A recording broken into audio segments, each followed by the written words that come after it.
Good afternoon, class. My name is Ben McQuagge.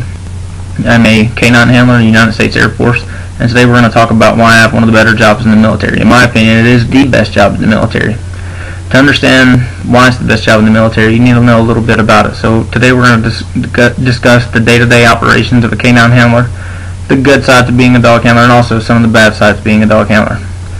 Getting right into it, just think about this. How great would it be if you could go to work and take your dog with you every day? Yeah, I'm sure the majority of the class has a pet. That'd be pretty cool if you could take it to the office with you every day, right? Well, that's what we do as K-9. We have our best friends at work. Day to day, we do primarily training. It's constant maintenance to keep your dog up to par and keep it up to the standards that we expect our dogs to perform at. So we train every day, which is not a bad thing because you're always with your partner. You know, you have your best friend there and you're spending time with him day in and day out. Besides training, we do a lot of deployments, and we do a lot of presidential support and other types of stuff around the country. The best thing about being a K-9 handler, I think, is the travel. Travel's awesome. You're constantly gone.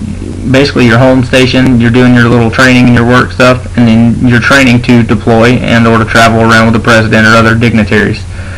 Another one of the benefits of being a dog handler is the extra pay. We receive extra pay.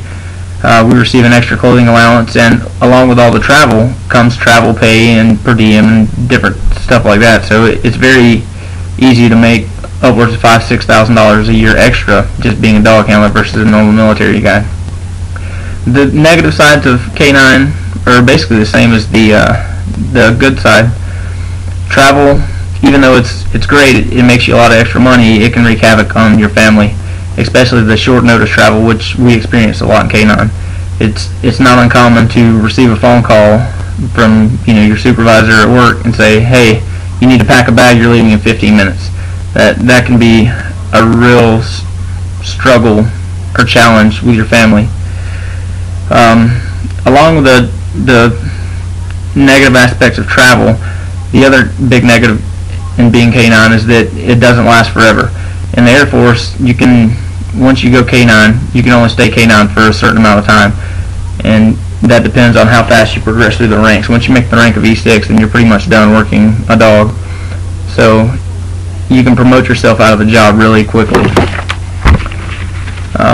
It's difficult, especially when you do promote to that rank, to leave your dog, your best friend, and to go on and do other things, but it is worth it. The short amount of time that I've been K-9, I've made some of the best memories of my life. And the majority of the dog handlers I know are the same way. It's amazing.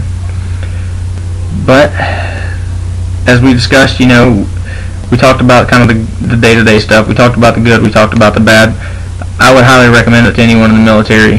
It's definitely worth it. You have the bad, but the good strongly outweighs the bad. I'm Ben McQuagge, and that concludes my speech. If you have any questions, feel free to message me on the message board in the class, and I would love to tell you more about my job. Thanks.